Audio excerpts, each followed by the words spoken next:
What have I got? Do you know what I love? Hip hop.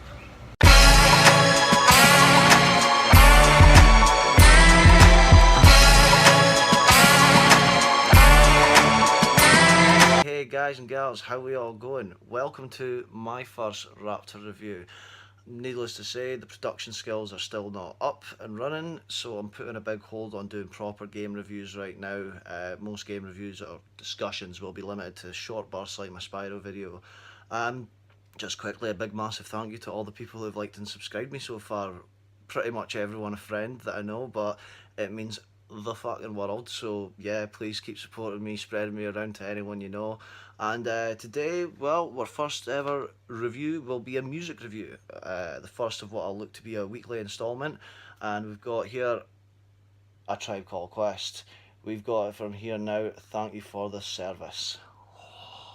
We're going to start off this first ever record review with a bang, and that being an album that I fucking love. So anyone who knows me knows that I love music, and they know that I love old school hip hop music. And Tribe Called Quest, they are just that. A Tribe Called Quest formed in the late 80s and rose to fame in the early 90s. Originally from New York, Queens, Q-Tip, Phife Dawg, Jarobi and Ali Shaheed Jabbar, their DJ, came together at this time where gangster rap started to explode. Yeah, fuck, what can you say? Ice-T, NWA, Dr. Dre, Snoop Dogg, gangster rap was the rage. The best time for gangster rap, really, not like today. But yeah, whereas they were kind of showing you the ghetto, showing the world the ghetto and the struggles and the tribulations that everyone there had to go through, east and west. Showing you how bad, how gritty, the drug, crack epidemics, the gangs and what have you, the police brutality, which once again you got to remember that before all these phones and fucking shit, a lot of the world and especially a lot of America just thought they were lying, making excuses, and that no way this couldn't ever happen. So it's a really raw negative message that people like Ice Cube, Dr. Dre, Ice-T and that were bringing to the forefront, you know, and that's why it was one of the main reasons why it was very controversial. But A Tribe Called Quest, they played a different message, you know. They played a message of peace and love and knowledge, you know, thinking.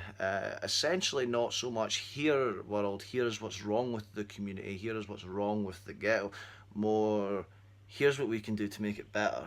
The music is more laid back, but it keeps that original hip hop flow, which early gangster rap still did, in the sense that it's about a good beat, good bit of sampling, scratching DJ work, and yeah, the lyrics were smart, like flow. There was a lot about flow, you know. Not everyone sounded the same. It was actually a big crime in hip hop at one point to sound the same as someone else, called biting.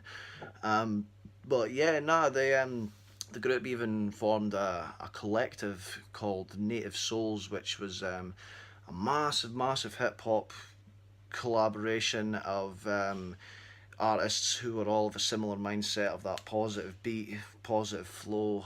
They kept the graffiti thing alive, you know, that whole, like, you look at Tribe Called Quest artwork, or that is beautifully done sort of thing, which is once again an original core element of hip hop sort of thing. So their gigs were like big massive collection. You know, you'd have De La Soul, Black Sheep, the Jungle Brothers, Queen Latifah.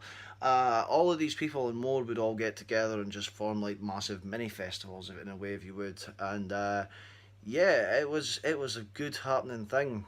Tribe Called Quest's first three albums are by far their most popular and their best. The first being, bear with me on this one, I've got it written down because it's a mouthful. It is People's Instinctive Travels and the Path of Rhythm. Fuck, that's a bastard to say. I've always just called it People's Instinctive, but that came out in 1990. A Low End Theory came out in 1991, and Midnight Marauders came out in 1993. Most people agreeing that A Low End Theory is their best work, and I'll go into that whenever I get around to doing a Low End Theory review. Midnight Marauders being my personal favourite. Once again, I'll definitely be going into that. And I mean, their most recognisable song is from the very first album, which I'm not going to repeat the title of, but that's Can I Kick It? And if there's anyone here who doesn't know Tribe Called Quest off the top of their head, they'll know this song, uses a Lou Reed sample, Walk on the Wild Side, which I just found out fairly recently. Both excellent songs. I didn't listen to the Lou Reed song. I listened to it, The Tribe Called Quest, and love that one. Find out that it's a Lou Reed song. Now I listen to both the songs, and that's how sampling should be done. It should put you on to other music, which we'll talk a lot more about that. The group did go on to make more albums throughout the 1990s, some better than others, some a lot worse than others. The last official album they brought out in the original run was the Love Movement, and the less said about that, the better. But I suppose we better get on with the actual album. I just wanted to give a little bit of insight into Tribe Called Quest, or A Tribe Called Quest if you've never heard of them before. But first thing I want to say is it's been bugging me. I realised that I said it was Native Instruments, or Native Soul even. Native Instruments is a different thing. It's Native Tongues was the name of the collective that they formed. Let you point that out that wasn't right. But yeah, fuck. One of the big things and the reason why I love this album so much it came out in 2016, and that you need to listen to the album to this hip hop album to understand how fucking good that is. Because hip hop, I would say, I could argue its boom period ended in 1993, but I would say that rounds about 2002 was when things started to take a shift. That was when the 50 Cent, which a lot of people love, I'm not knocking them for it, but it was a shift. It was a shift from the origins. It had changed. Well, it's an ever evolving thing, but it was the first time it took for me anyway a shift in a direction that wasn't a positive direction. I didn't like hip hop during that time of my life, with the exception of Eminem.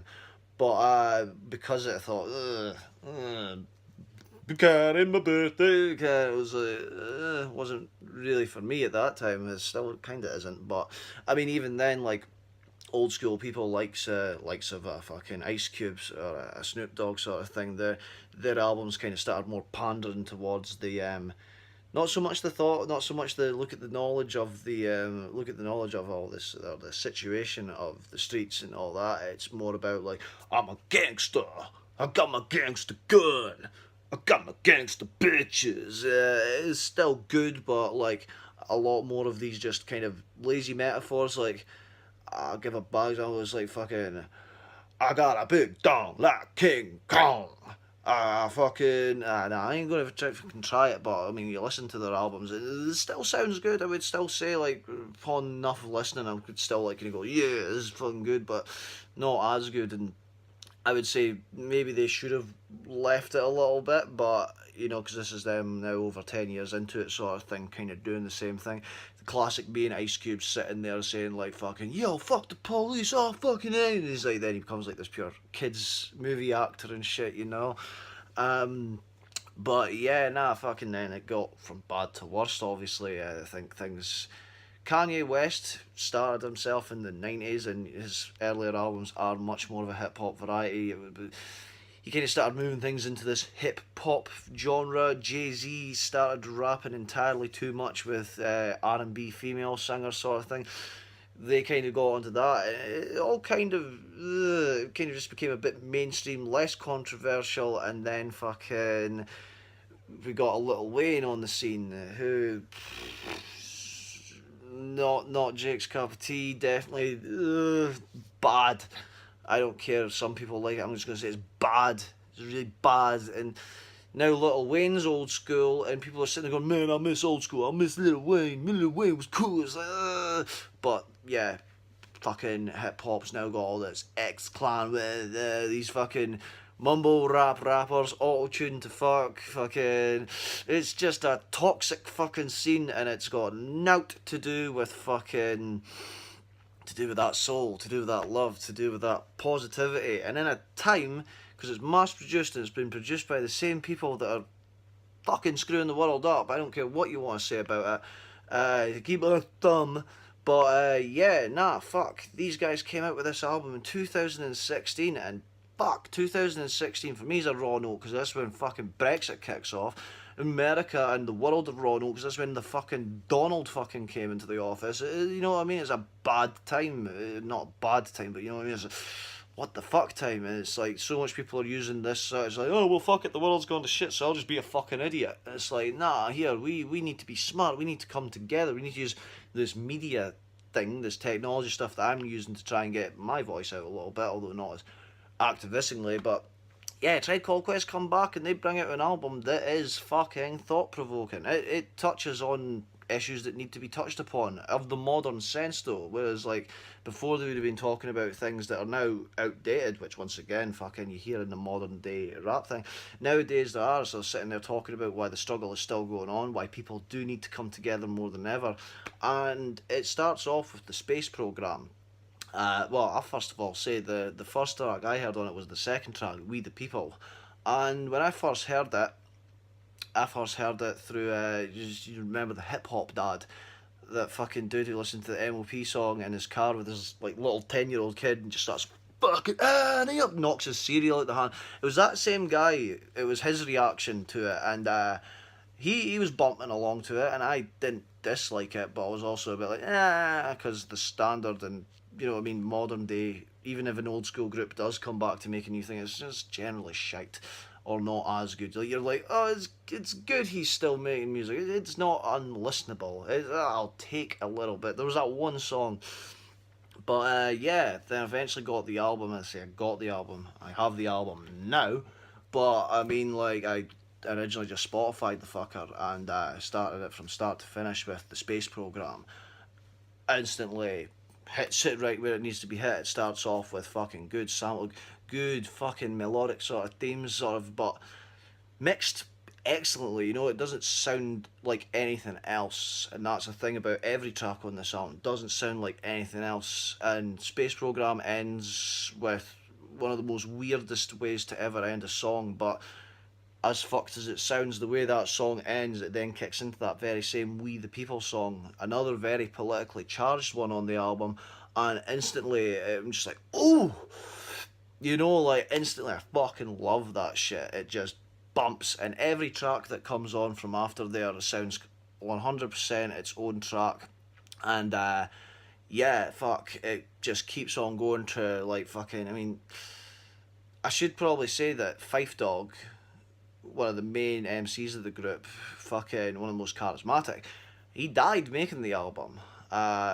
He had high blood pressure, diabetes and stuff, and I believe it was a heart attack that took him out the game, which, I mean, it's a nice change from it not being bullets, but you don't want to hear any of that sort of stuff going on. I think any group making an album when one of the main artists fucking dies, that it's not going to be good. But this was, they didn't let the death dishearten them, and they had enough of them recorded that they could make it work, but they did bring in a fuck ton of feature artists, which is a trait of the modern, you know, the modern hip hop. But nah, I mean it's used subtly though, you know, like they've got their artists, the featured artists in there, but they're not pure stuff down your throat. It's not like pure featuring this guy, featuring this guy. It's literally, it's just like you're like, oh wait, was that? Unless you really, it's like, oh, like they've got Kendrick Lamar, who by all accounts when 2016 was just exploding, but not once did they need to sit there and say the new Tribe Called Quest album featuring Kendrick Lamar. They've actually got Kanye West, who once again I'll need to do a whole topic about fucking, or a whole discussion about Kanye West, because what the fuck is that? He's in it in several songs, and it's like you wouldn't even notice it was him unless you looked into it. But they've got fucking samples of fucking Elton John's Benny and the Jets, and it's listening to it in a way you would never listen to it, like how a sample's supposed to be done, like an old school mixtape for that example. I would say that when the track Kids comes on, although once again a good thinker as far as like kids looking at all this I'm a nigga with my bitches and my riches shit, and like it's the message is still like kids don't, you know, all this shit is fantasy. So it's a smart song, but I would say it does kind of, and this is a very small criticism, it kind of takes me a little bit out of, I'm like, what? But I do find that if you stick through with it, it once again, it kind of, like with the first track and the second track, it kind of just melts you into that second, like the track to follow after it beautifully, and then from there on you are pretty much smooth sailing. I mean, the samples take you so much places with pianos, guitars, There was a bit, there's a sample, I've not even bothered looking into it. It sounds like fucking Bugs Bunny music. I can't, you know what I mean? It sounds like Bugs Bunny music. The fact that, like you say, Fife Dog died, they do a tribute track at the end, at the very end of the album, and it is beautiful. You know, it's got Busta Rhymes on it. Who, for those of you that don't know, I'm me not being a big Busta Rhymes fan either, but Busta Rhymes actually made his hip hop debut on the Low End Theory back in 1991, and I can't say I'm a big Busta Rhymes fan, but when he's with A Tribe Called Quest, he's brilliant. I fucking loves that shit. So yeah, they've got a wee tribute track for him, but it's once again, it's not like, I don't mean to shit on people, but you know, it's not like they're like, this is the tribute fucking album. This is, you know what I mean? They don't try and make the album like, as much as the album's about like a send off for Fife. It's also a send off for A Tribe. But I suppose what I'm getting at with it is they're not forcing it down your necks. You know, they're not trying to get the sympathy vote. They're not trying to get people to buy the album just because Fife Dog died. Although the rather bizarre name of the album, We Got It From Here Now, Thank You For The Service, that was Fife Dog's idea, and although every single member of the group was kind of like, do you know what it means? I don't really know what it means, but Fife did come up with it, so they did make it Fife song sort of thing. But nah, like I say, when this came out, November 2016, I had a shitty job, so I could help fund my travels. I was even saving money and going for the fitness route of like biking, cycling to work.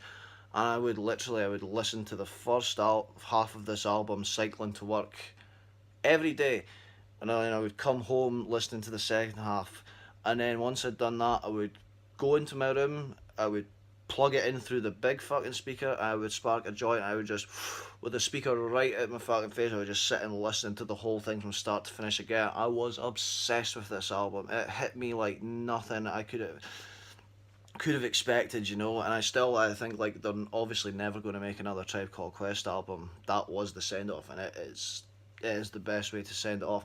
I don't know, like I say, Tribe Called Quest aren't the most fucking popular group in the world. The gangster stuff is more famous and more popular. Everyone will know Can I Kick It, and people will have heard of it. But I mean, like, I would go up to people and I'd be like, yo, fucking Tribe Called Quest, have you heard of Tribe Called Quest new album? Oh, people be like, oh, yeah, you know, like, but I'd be like, you got to listen to it. I'd be like, yeah, well, obviously, people being people, we don't memorise shit like that. We don't ever go out of our way on for it. The times that I have sat there, 9 times out of 10, having a smoke with someone, I would put the album on and then let the evening continue. There'd always be at one point or another, yeah, what is this? What is this we're listening to? I'd be like, that's Tribe Called Quest. I'm like, fucking amazing. So, I mean, that's my same on thing to say to you guys, you know, fucking listen to it. This is the end of my review, you know, of my first time going in on it. I tried a couple of new things as far as like editing and that goes via on my phone. It still is quite harsh on times doing this, and as I've gone out saying this aloud, you know, I've not been a fan of how it sounded sort of thing, but that's all once again part of the progress. If I can get anything from this, it's not more viewers or anything, it's just that someone fucking goes out and listens to this album and don't even need to come back to me, just someone just needs to listen to this album and just let it improve them themselves, let that album hook them. And yeah, I mean, fuck, obviously I want to say everyone, thank you, like, subscribe. I don't like saying like and subscribe, but like and subscribe, and above all else, fucking listen to this album. It's new, it's fucking original, and it's fucking good. Listen to it.